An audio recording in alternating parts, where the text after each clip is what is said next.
Hello everyone, namaste, welcome back to my channel. Hi, this is Amisha Singh Chauhan. If you're new here and you haven't subscribed to my channel and looking for something fun, dark and mysterious, then you're the right place. So do not forget to subscribe to my channel. Also hit that bell icon so that every time I'm here with a new case to talk about, you'll get to know about it. Oh, by the way, we have hit a milestone. We are 1,000 subscribers now. I know for a lot of you guys it might be a very small number, but each one of you mean a lot. So I celebrate each one of you subscribers. But anyways, I just wanted to mention that we are 1,000 subscribers. So yeah, so let's get started with whatever we are here for. Today we are going to talk about the case of Suzanne Capper. Now, this case is said to be somewhere as close as to that of Junko Furuta's. So I feel like this is quite an introduction to the case of Suzanne Capper. And without any further ado, let's get started.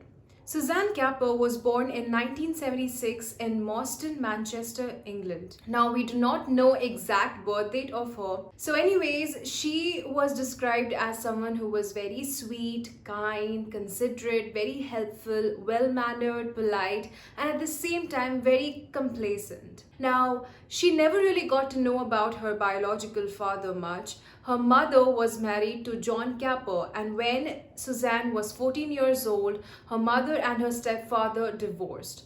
Now, after this, things went a little difficult for Suzanne and her older sister Michelle. The first thing was that they lost home. They would keep on moving and shuffling from their mother's place to their stepfather's, and at time they were at the care of local authority. And then the other times they would literally sleep on a sofa or a mattress at their family friend's place. So yeah, basically any space that they could get, they would stay the night there. Now, this was the time when Suzanne actually stopped going to her school as well. Like, she would rarely go to her school, and the attendance was described as something very erratic. And this was the period when Suzanne started spending a lot of time with Jean Powell. Now, Jean Powell was the babysitter of Suzanne ever since she was 10 years old. And now that Suzanne was 16 years old, she would go to Jean's place in 97 Langworthy Road and would babysit Jean's 3 kids. Now, eventually, from staying over there for quite a long time, she practically moved in with Jean Powell. Now, by the way, this place of Jean was basically a crime hotspot. So there were a lot of illegal activities that were happening in the house. And mind you, the kids were living in the very same house. So we are talking about drug dealing. In fact, the kitchen was practically a laboratory where, there were these petri dishes. So yeah, they were doing things with drugs. Also, Jean was basically dealing with stolen cars and parts of stolen vehicles. There were a lot of sex parties, a lot of things were happening where kids shouldn't be in presence. Now, Suzanne was living in the very same house. Suzanne was not the only one living over there. Her older sister Michelle used to live in the house as well. But then in August of 1992, she moved out of the place because she was not liking Jean's new friend, in specific Bernadette McNeely, who was 23 years at the time. Now, Bernadette herself had 3 kids, and she used to live at 91 Langworthy Road, which was like 3 doors away from Jean's place. Now, I don't know, for some reason, but Bernadette moved out of her place and moved in with Jean's. Maybe because they were like BFFs and they wanted to live together. But mind you, this is a terrace house. There are not a lot of rooms, and there are 6 kids living in a place, plus the mothers and Suzanne as well. And then there were these other people who were regulars in this house, who are the other characters of this case, and I think this is the time when I should introduce you to all of them. Now, there are quite a handful, so try to keep track on them. The first one is Glenn Powell. So 28 years old, Glenn Powell was Jean's ex-husband. He was also convicted of robbery and theft. Now, the second person over here is Anthony Dutson. Now, Anthony Dutson is 16 years old, and he was Bernadette's boyfriend. So yeah, Bernadette is 23 and Anthony is 16. So yeah, we know what's happening over here. Oh, by the way, Anthony was also sleeping with Jean, so we know what was happening there as well. So anyways, these were the two people who practically were living in the house as well. Now comes the third one, and this is Clifford Pooks. So Clifford Pook is 17 years old, Jean's younger brother, and he was a regular as well. The last one is 27 years old, Jeffrey Lee. Now Jeffrey Lee was, I don't know, not really Jean's boyfriend, but then they were sleeping with each other, and he was a regular person in this house, a regular purchaser of amphetamine. So yeah, a drug addict, and over that he was also convicted of robbing off his own 86 years old disabled aunt. So like I said, a lot of criminals were coming in and out of this house, a lot of criminal illegal activities were happening over here. And for some reason, Suzanne was liking to be part of this place and wanted to be here. Like, she was such a good, beautiful soul, but she wanted love, she wanted affection, she wanted attention, and she was not getting that from her family, I guess. And she was looking for all of these things at wrong place, at this house of evil. That is the exact words that the stepfather John Capper used for this house. So anyways, these people, they were not really nice, okay? They were not nice, period that. And they were a bully over that. They would literally bully Suzanne for anything and everything. You know, they were using her like a housemaid. In fact, Jean persuaded her to start working as a cleaner at the CIS building in the town. And then over that, she would take all of her earnings and just give her £5 a week. £5 a week from her entire earnings. So yes, they were really mean to this innocent girl. And Suzanne, she just did not wanted to leave them because she was getting attention, or whatever that she believed that she was getting, she wanted that. Now, at first they were just bullying her, but as the time passed, this bullying started escalating to violent activities. So much so that in November of 1992, Suzanne went to her mother Elizabeth and asked her, requested her to let her move in with her because she was badly and brutally beaten up by these people. But her mother, instead of helping her, instead of taking her in, actually asked her to go back to where she came from, because her new boyfriend would not like the daughter to be living with them. So yes, this lady sees that her daughter is covered with bruises, like her entire body is covered with bruises and injuries, but instead of helping her, she just asks her to go back. Now, it is said that the mother at the time actually asked her to come back in a couple of weeks as she would be looking for a place for Suzanne, but we don't know how much of it is true. So anyways, she goes back to Jean's place, and again, the violent activities happen all the time. They beat her up and they bully her and they torture her for anything, you know, for even a smallest mistake. If the kids are not doing their homework, they would blame it on her, and then they would start thrashing her and beating her up. Now, eventually, Suzanne knew that she could not be here, she could not be around these people, and they were really evil and cruel, so she decided to move out of the place again. And this time, instead of going to her mother, she went to her stepfather, John Capper. Now, while she was living with John Capper, there were few things that were happening back at 97 Langworthy Road at Jean's place. So these people, they got pubic lice. And for some illogical reason, they blamed it on Suzanne. So they were like, they contracted these pubic lice from Suzanne only because she used to at times sleep on their bed. Now these people, they were sleeping with each other. Okay, so it is pretty obvious how the pubic lice spread it and how these people contracted from each other. But I don't know, I just feel like they just wanted to blame it on someone, like not someone who was part of their group, so they blamed it on Suzanne. Now, they decided to take a revenge on this, so they plotted a plan. And that is when on 7th of December 1992, Bernadette and Jean, they went to John Capper's place at 6 Bewley Walk Road, and they told Suzanne that there was this boy she had a crush on who was waiting for her back at their place and she should come with them to see him. Now, they knew Suzanne's weakness. They knew that she was a girl who was looking for love, who was looking for attention and affection. And the moment she would hear this, she would immediately agree to come with them. And that's exactly what happened. Suzanne went with Jean and Bernadette to 97 Langworthy Road to the House of Evil. And she had no idea that the moment she's gonna step in, Anthony and Glenn were waiting for her and they would grab her and start the torture. Now, the moment she walked inside the house, they grabbed her and they tied her to a chair. They shaved off her head, her eyebrows, her pubic hair. After that, they made her clean the entire place down, put the hair in a garbage bag.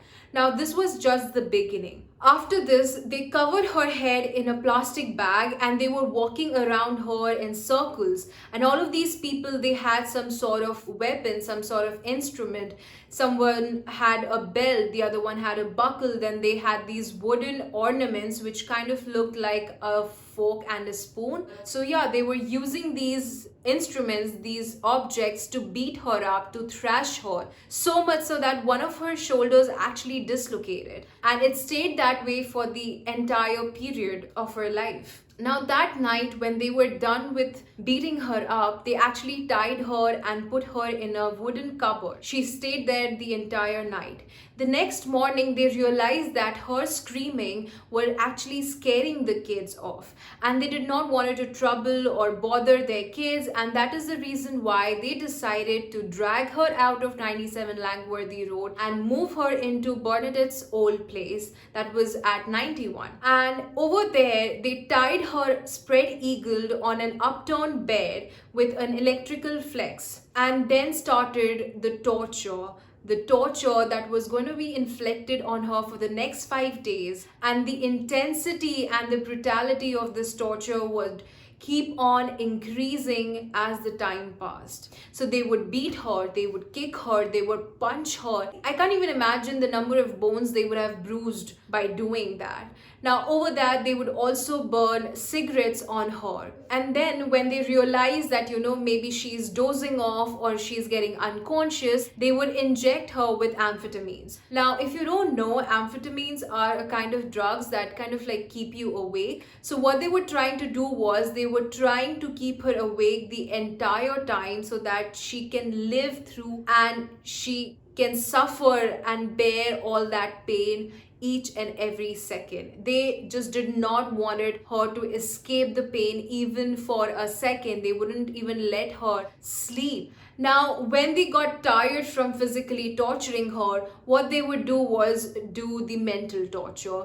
They would inflict pain mentally and emotionally. So what they would do is that they would cover her ears with headphones and they would play rave music really loud. And in specific, they would play the song from Child's Play. The song's name is Hi, I'm Chucky, Wanna Play.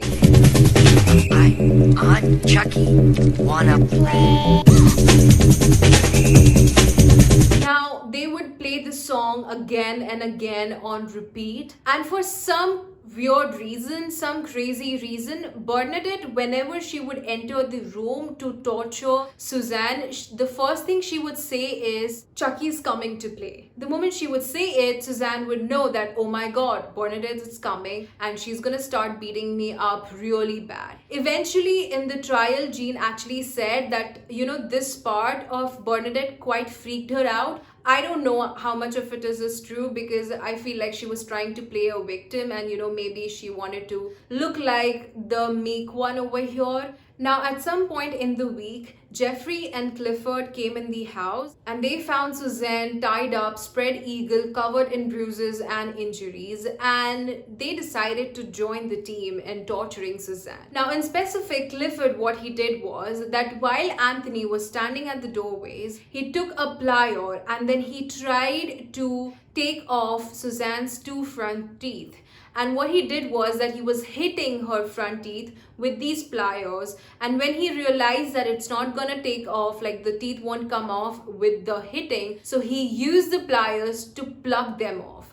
And that's exactly what he did. Eventually, when police went over to his place, they found the pair of teeth and it was literally kept as a trophy. Now, let me tell you guys that this entire time while she was there, she was not given any food to eat or even a drop of water, and she was literally covered in her own urine and her own feces. So, at one point, when the stench of all of this got so much for them to bear, they decided to get her cleaned. So what they did was they untied her, took her to a bath, and this bath was completely filled with concentrated disinfectants. So the moment her body got in contact with these disinfectants, it started burning her. And if that wasn't enough, they took a really harsh brush and they started using a lot of force to rub it on her body, so much so that her skin started coming off. Now, after this, they took her back inside again, tied her up, and they continued doing whatever that they were doing with her. Now, there was this one particular occasion where she could have escaped all of this. Now, what happened was that there was this guy who was 18 years old, David Hill. He came to the house for some reason. It is very irrelevant right now at this point. So anyways, he's in the house and he hears all of these screaming. So he asks one of them, he goes like, what is this happening? Why is this person screaming and who is this person? So instead of hiding and trying to cover this entire thing up, they literally had no fear. No fear of getting caught, no fear of them being caught by the police or being reported to the police. So what they do is they take David to the room where Suzanne was tied up. Now the moment David saw the entire scene, he was shocked. He had no idea how to react to this. He had no idea what to do over here. Now, these people, they actually leave him there alone with Suzanne. So they had few chores to do and they were like, just be over here, make sure that she doesn't go anywhere, and we'll be back in a minute. And while David was in the room with Suzanne alone, Suzanne noticed him and she started begging him to let her out. But David, he was really scared of these people and he feared that if he would let her go away, then these people would batter him up and maybe tie him the very same way Suzanne was tied over there. So instead of helping her, he actually asked her what her name was, and she very politely replied saying that her name is Suzanne, and then she begged him to let her go. But then he did not do that. Now, I completely get it.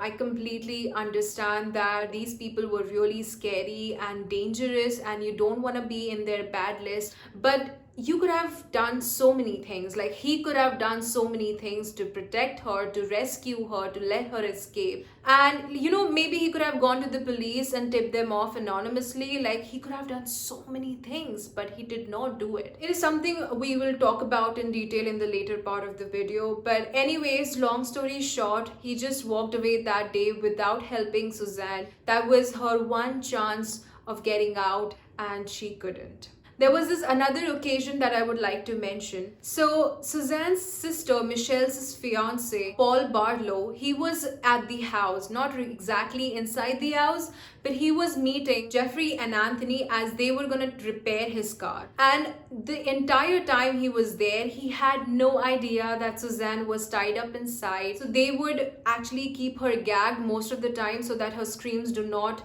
go to other people's ears. And because of that reason, he had no idea that she was inside. Only if he had like a slight inkling, only if he, I don't know, I mean, it's too many expectations, but only if he had an idea from somewhere, then he would have definitely saved her. But unfortunately, the poor guy had no idea of it and he just walked away that day. So back to the present day, Suzanne and her stepfather John were pretty close and they would keep meeting each other every couple of days, and it had been quite a while since he had met her, and he started getting worried. He started looking around and he couldn't find her. Now these people, as in Anthony, Clifford, Jeffrey, Jean and Bernadette, These people, they heard this rumor that Suzanne's stepfather, that Suzanne's family is actually going to the police to report a missing person case. Now they started panicking. They had no idea what to do. Now they could have done two things. They could have either let Suzanne to walk out as a free human, and if they would do that, then they would be in danger because they knew that they would get caught and then they would be punished. So they definitely did not wanted that. So they decided to get rid of Suzanne completely. Now in the wee hours of 14th of December 1992, they dragged Suzanne to a stolen Fiat Panda while she was completely naked. Now they drove 25 kilometers out of the place near Romilly, outskirts of Stockport. Now over there, Bernadette pushed her off an embankment and then eventually doused her entire body with petrol. They tried to lit her on fire, but for some reason it was not working and they failed again and again. Eventually, Glynn took out a lighter and then he put in the lighter fluid on her body, and then eventually they were successful in lighting her up. Now after this, they just left her burning alive while they turned around and started walking towards their car, laughing and singing Born Baby Born. Now, they thought that she would die or she was dead already, but they had no idea that Suzanne was really strong and she was really brave and courageous. Even after suffering 75 to 80% burns, she was able to stand on her feet and she walked almost 400 meters to a nearby highway. And at 6:10 a.m. on the very same morning, she was found by Barry Sutcliffe and two of his colleagues who were walking to their workplace. They immediately took her to a nearby house and awoke their residents, Margaret and Michael Coop, and then they asked them to call for an ambulance. Now, while they were waiting for the ambulance, Suzanne over here was keep on thanking them and showing her gratitude to them through her words again and again. I mean, even after going through so much adversities, even after going through one of the most ugliest and, torturous things I've ever heard of, she was being so polite and so kind. She was really thanking these people for rescuing her and for helping her. They offered her a glass of water and she was so thirsty that she actually had 6 glasses of water straight. But then because of her injuries, because of her burns, she couldn't really hold the glasses. So Margaret was the one who was holding it to her lips. Now, according to Margaret and Michael, both of her hands looked like ash. Her legs were like raw meat and her feet appeared badly charred. And over that, her face was almost featureless. And when Margaret tried to comfort her, she went and tried to put her arms around her, she just shook her off. She couldn't bear the pain that she was getting from being touched. She was injured that bad. Now, when the ambulance arrived, she was immediately rushed to the hospital. Now, before she slipped into a coma, she told the police about everything that she had to suffer. She gave out the details of all the culprits, and over there, she also gave the address of the House of Evil. Now, the very same day at 7:30 a.m., the police went to 97 Langworthy Road and they arrested all of these people. When they went in there, they were having drink and enjoying their time. In fact, some of them were wearing the very same clothes that they had worn when they went out to burn Suzanne alive. Over that, the police were also successful in retrieving a garbage bag which was full of Suzanne's hair, and they could get her bloody teeth and the pliers that Clifford had used to pluck them off of Suzanne. Unfortunately, on 18th of December 1992, Suzanne died because of multiple organ failure arising from burns. She never really gained consciousness after slipping into a coma. Also, when the parents came in to recognize her, to identify her, they were not able to do that. Suzanne was so badly burned that her own parents were not able to recognize her. The only way they were able to positively identify her was through a fingerprint from her thumb, which was the only part not burnt. So all of these people get arrested and they started denying from the very same moment that they had no hand in whatsoever related to Suzanne. In fact, when they were taken away from their place, Bernadette and Jean, they were just joking and laughing the entire time. The first one to confess in the team was Anthony Dutson after his father urged him to tell him the truth. They were all charged for murder, false imprisonment, and conspiring to cause bodily harm on 23rd of December 1992. Eventually, after a 22-day trial, they were all found guilty. I mean, pretty much Suzanne herself gave out these statements, so the police did not require to get a lot of evidences, and everything was right in front of them. Now, Jean, Bernadette and Glenn, they got life imprisonment and a possibility of parole after 25 years. With Anthony Dodson, since he was a minor, he was detained indefinitely with a minimum tariff of 18 years, which in 2002 was reduced to 16 years. Clifford, on the other hand, was sentenced 15 years in prison. Jeffrey Lee was actually given 12 years in prison, and eventually he appealed and got it reduced to 9 years. But the sad thing about this case is that 3 out of the 6 convicted, they actually were released. Jeffrey Lee was released early in 1998. And Clifford was released in 2001. And on the other hand, one of the main conspirators of this entire case, Bernadette McNeely, was paroled in 2015 because she was a model prisoner. I mean, there's a lot to say about that fact. Let me just talk about Bernadette for a second. So Bernadette, while she was in prison, she was having an affair with a prison officer who was married. And this prison officer actually resigned even before any disciplinary action was taken against him.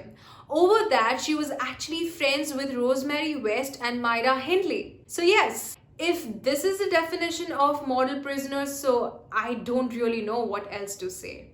And that is the sad part. Like, these people, they took Suzanne's life and they get to live a life outside prison. And not only that, they were also provided with new identities. I mean, this thing has come up so many times, like several times in so many different cases across the globe. And every time it comes, I just don't understand the context behind it. I just can't understand why would anyone give someone who has committed such a heinous crime another chance. And over that, a new identity, like you're investing so much money on them, it just doesn't make sense to me. They are literally, I just don't want to use any word for them, but you know what is going inside my head, and it really infuriates me. And you know, these are not the only people to be blamed. There are so many other people who are to be blamed for what happened with Suzanne. So let's talk about the mother first. So your daughter comes to you, her body is covered in bruises, she has been beaten black and blue, and what you do is you just send her off back to the lion's den? It just doesn't make sense. I mean, I have read a couple of her interviews. She has shown remorse. She shows how tired she is from fighting for her daughter, because 3 out of 6 of these people actually get to have a new life with new identity and they're out of the prison. I mean, I completely get your point. But then you should have fought for your daughter back when she was present. You did not do that. I don't know, maybe I'm wrong, but this is my opinion. I feel like she is definitely to be blamed somewhere or the other over here. And then comes the school authority. What were the teachers doing? What were the faculty members doing? What were the authorities doing back then? They knew that this student was not coming. They knew that, you know, it's a small town, everybody knows everything. So they knew that she did not have a guardianship. How come they did not do anything about it? How come a student is not coming to school, has erratic attendance, and you're not taking any step? It just doesn't make sense. Where is your duty? Where is your responsibilities? I don't know. And then the social services. So they might have had some idea what was happening at this place, at this house of evil at 97 Langworthy Road.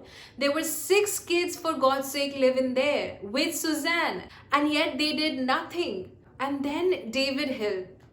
I mean, I get it. He was scared. I get it, these are dangerous people. They could have done anything. They could have harmed him. They could have done the exact same thing what they did with Suzanne. But then he could have just, you know, tipped off the police without being in the limelight. He could have done it anonymously. He could have written a letter. He could have done so many things. But he instead chose to be silent. And you know, this is what infuriates me. Like, I always try to end a video with a positive note, but I really don't know what to say. I mean, especially the last part, it really ticks me off and makes me really mad at people, because so many people, they just failed Suzanne. So many people could have saved her lives, you know. And she was such a beautiful soul. I truly feel inspired, especially the fact that she went through so many things, and even over that, she was so kind and sweet in the end. She was so powerful, she was so strong, brave, and courageous. Even after suffering all of those burns, she had 75 to 80% burns, and even after all of that, she got on her feet and she literally walked. She literally fought till her last breath. She knew that, I feel like she knew that she wouldn't be able to survive. Or maybe she did not, I don't know. But then she wanted the people who had put her in so much pain to suffer. And she fought for herself. And that is the thing that really inspires me. Like, she was such a brave person, such a brave soul. I know I got a little too emotional over here, but I think that's how intense this case is, and these cases are.